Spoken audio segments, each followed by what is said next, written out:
Hi, I'm Caroline Crawford, and this is me in a nutshell.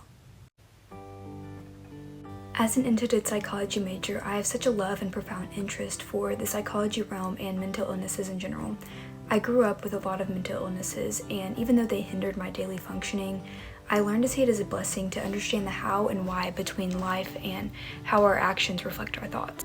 Last year in my AP research class, I conducted a paper and a case study on how OCD mindsets that we're born with actually translate into future anorexia.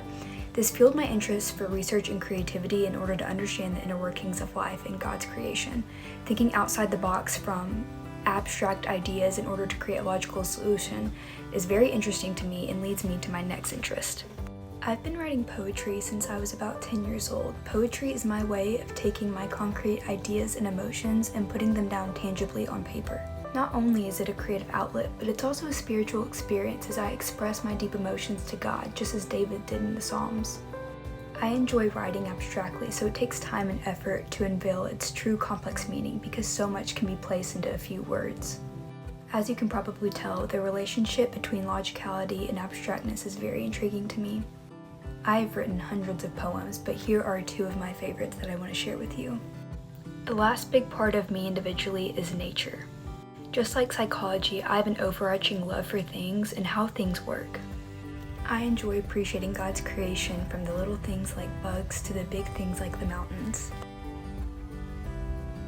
Next, I will broaden it out into how I work in relation to others in an external notion. Growing up, I suffered from really bad social anxiety, and it was very hard for me to speak to anyone. Even though it was a difficult time and I have now found my voice, I'm thankful for how it shaped me in a social manner.